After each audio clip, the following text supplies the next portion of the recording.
Ever feel like you're capable of far more than what society expects of you? I know I do. Remember being a teenager and school being less about a passion to learn and more about getting good grades? How many times did you sit in class, bored and desperate to just get away?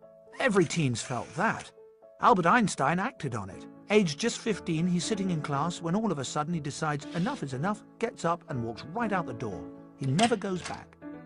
Remember being a kid and just wanting to play around with stuff, pull things apart, knock things together, and the grown-ups saying no, no, no. Or being called good for sitting still, or naughty when you couldn't bear to sit still any longer. It's all completely well-intentioned, of course, but that doesn't make it any less insane.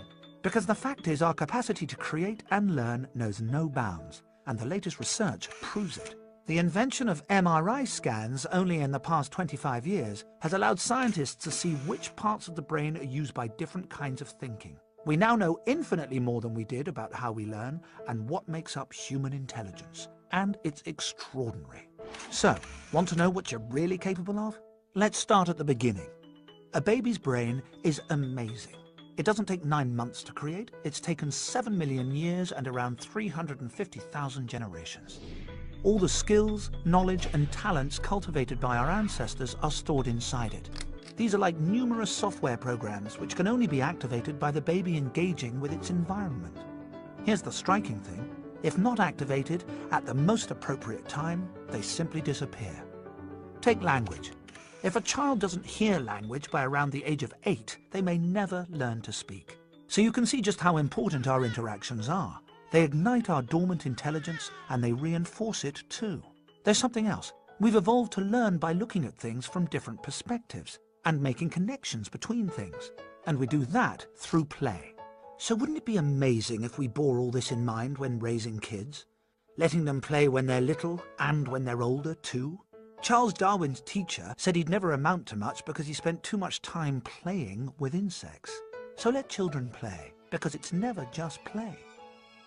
Of course it takes more time and energy to do this, but when you're deciding where to focus resources for kids' learning, you couldn't do better than focusing on pre-puberty. That's when we learn by copying the people around us. After 12 or thereabouts, it's all change. Say goodbye to pliable, easy child, and hello, rebellious, challenging teenager. Ugh, where did that cute baby go? Ah well, let's have another look at that brain. See what's happening? Loads of the connections made through childhood are breaking up and reforming. From around the age of about 12 through to 20, the equivalent of an earthquake takes place in a young person's brain.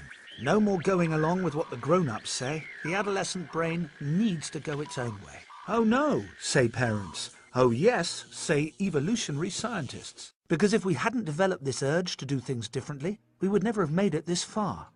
Up until about 60 or 70,000 years ago, it was fine for children to grow up like their parents. But then along came the last ice age. Thank goodness for the handful of our ancestors who chose to break away from their doomed parents, freezing to death in the ancestral caves. They built rafts and set off across the ocean, hoping to find a place with a warmer climate. Critically, this made risk-taking the essential feature of adolescence. We shouldn't belittle adolescence. We should be honouring it for what it really is. The defining struggle, the moment when the next generation challenges the status quo and pioneers new ways of thinking and being that ensure our survival. Now just imagine if we actually gave adolescents the freedom to undertake that struggle. Rather than force them to sit passively in class, how about trusting that their earlier clone-like learning now enables adolescents to spread their wings and work things out for themselves? If that sounds terrifying, it needn't be. Because if we allowed their natural curiosity to flourish in childhood, they'll be bursting with the longing to learn and climb unscaled mountains of the mind. And that's not scary, that's exhilarating.